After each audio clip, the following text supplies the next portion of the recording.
All right, final review. So I'm just going to go over my answer key instead of actually doing the problems. It'll go a little bit faster that way.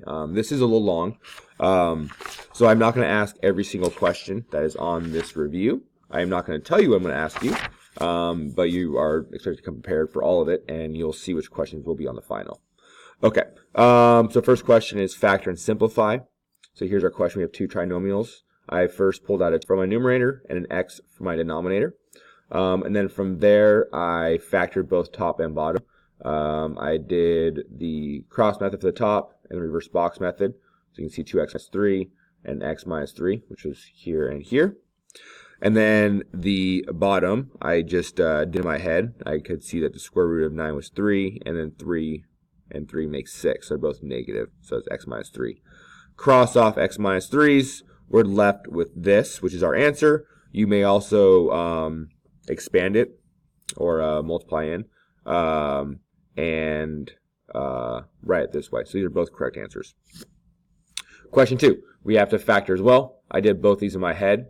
If you can't do these in your head, you can do all these factoring the same method as I did over here. Okay, so the first way will work for all of them. Factored, the x plus 3's canceled out, so that's my discontinuity. Remember, you have to make these, set these to equal 0. So x plus 3 equals 0. Subtract 3, x would equal negative 3 for the discontinuity. Your 0 is your numerator, so negative 7, and your asymptote is your denominator, so 8. And then we are describing the behavior of our function around it, so I picked a number on the left and the right of the asymptote. I put in 7. 7 creates a 7 plus 7 is positive, 7 plus 3 is positive, 7 minus 8 is negative, and 7 plus 3 is positive.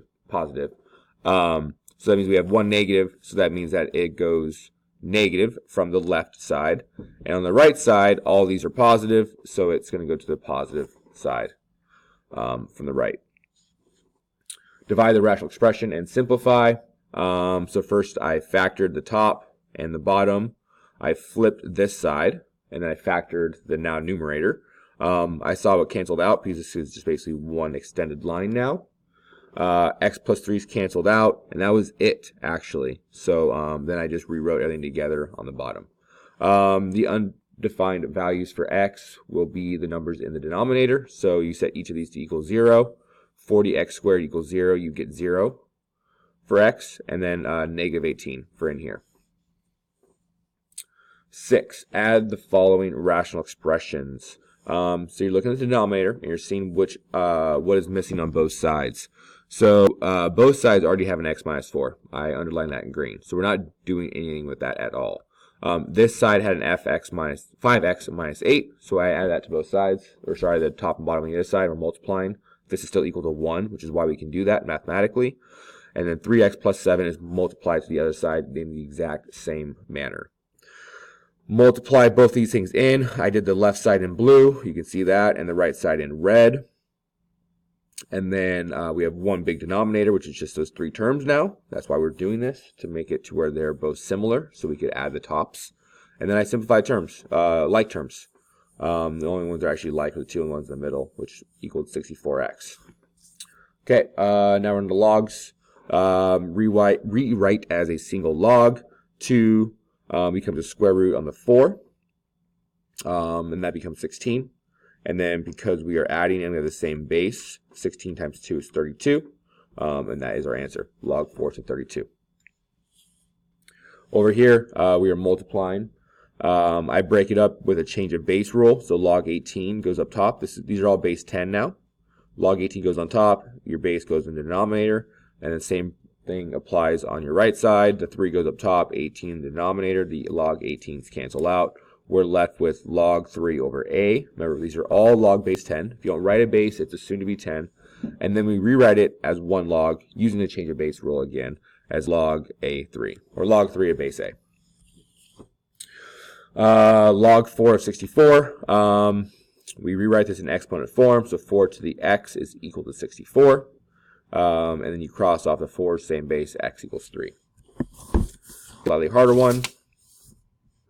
Rewrite as an exponent, so 27 to the x equals 1/3. Both of these don't have the same base, but we can rewrite them with a base of 3. So the right side is 3 to the -1, and this side is 3 to the 3. Those bases cross off. So we're left with 3x equals -1, which I wrote over here. And then we divide by 3, and we're left with x is equal to -1/3. Okay, approximate the value to the nearest thousandth. So first thing I did is I divided by 11 on both sides, and then I took a log base 10 of both sides, and then I divided by 5 on both sides. And so our t is equal to this, and I put that in the calculator, and I got 0.052. Solve for x. First thing we need to do is rewrite it as 1 log because it has the same base. So x minus 3 is over 3, which is what I did. And then I took, I got rid of the log by rewriting it as an exponent, so 5 to that power on both sides. So that crosses that off. So then we're left with x minus 3 over 3 is equal to 25, because 5 squared is 25. We multiply 3 by both sides. We get 75 on the right side. And then we're going to finally add 3 to both sides to get rid of the x minus 3. So x is equal to 78. We are going to be using the law of sines on this question right here. So we are looking for AC. We have the relationship here. So that means that we're going to use this, or that we're going to use the 71 to find that. So I always start with my x as my numerator. That is a side. The angle goes on bottom, so it's 71. There's a sign in front of all the angles, is equal to the relationship that we have. Remember, keep the sides and the angles in the same spot. So 7 goes up top, because that's the side, and sine of 23 goes on bottom. Solve for x by multiplying both sides by sine of 71, and then put in the calculator. We get 16.9. Convert to radians. So you're going to multiply all of these by pi over 180. The first one, the 180 just cancels off, so you have left with pi. Second one, here's my math. You can see the work right here. And then there's the third one. Okay, just multiply everything by pi over 180. I'm going to do 16 right now because it's very similar. It's the exact opposite. You just flip your 180 and your pi. Okay, so the first question is basically the exact same question that we had up here, just going backwards. We start with 180 and we're back at 180. Here's 90 and here's 405. Law of cosines. We are trying to find BC, so that's our unknown. That's opposite the angle that we know, so that's going to go on the other side of our equation of x squared. So that's what we're trying to find is x. Here, I'll write down x right there. So then 6 squared is the other side, 5 squared minus 2 times those sides, cosine of 74. Take the square root of both sides to get the x squared gone, and then put this all in the calculator. You're left with 6.7. All right, 5 more questions. 17. So we have a triangle with no angles on the inside, but we have a straight line. So we know that this is equal to 180, and this is 158. So we can do 180 minus 58, and we get the angle inside is 122. All right, and then we have a relationship with the angle opposite, or side opposite of that, and we are trying to find a missing angle of the cave here. So we're going to use 2.6 as our other number. So our unknown angle, sine, it goes up top, 2.6 goes in denominator. That equals the angle that we have is 122 over 3.72. Did the algebra. This one we have to use the inverse sine. Okay, if you don't remember how to use that, go back into the law of sines video, and you'll remember how. 18. We have cosine of 5 pi over 4. I multiply that by pi, 180 over pi to get it into degrees, and we ended up with 225 degrees.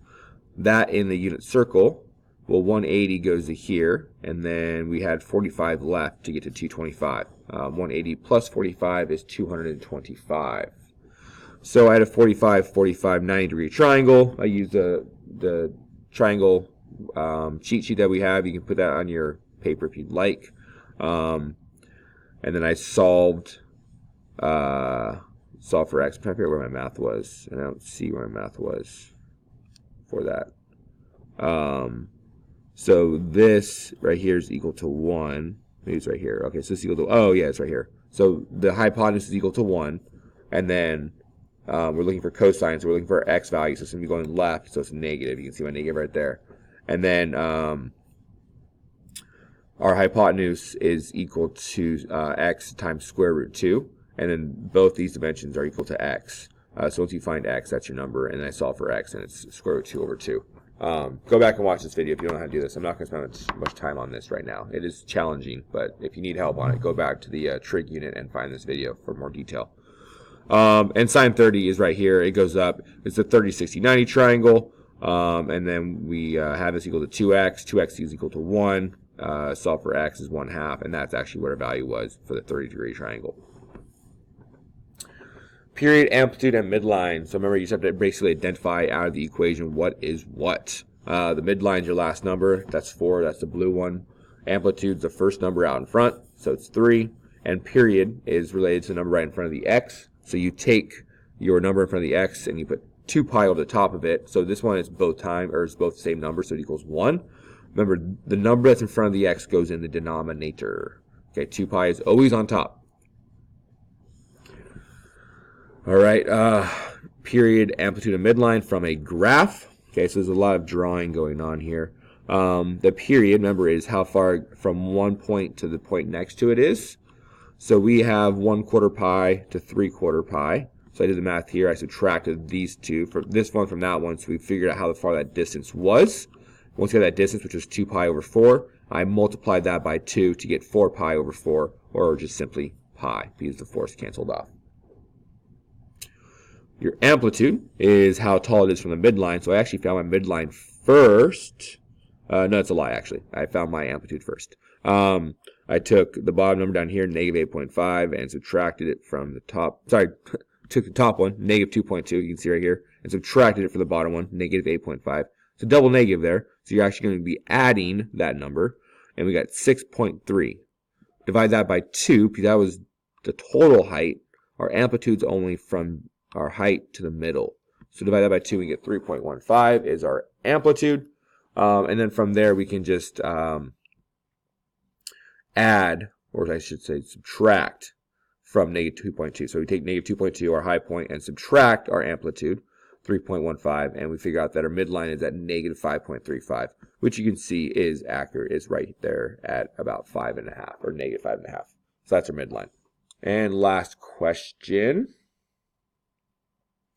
Angle is located in quadrant 3, which is down here in the left. Remember, it goes 1, 2, 3, and then 4. Okay. We have an angle that says negative 12 over, sine of theta is negative 12 over 13. Well, sine is opposite. So that's this side right here. So I drew a triangle in this quadrant. So negative 12 goes up top and 13 goes on bottom. And then we just use Pythagorean theorem to find out what our other value is, which is cosine. It's going to be a negative value because it's going left. And once you use Pythagorean, our cosine value is just simply 5. So cosine theta is equal to negative 5 over 13. And then your review for the current unit is just to do the 3 quizzes that I assigned. And you will have questions based off of those quizzes on the final as well for the last unit. Okay, that's it.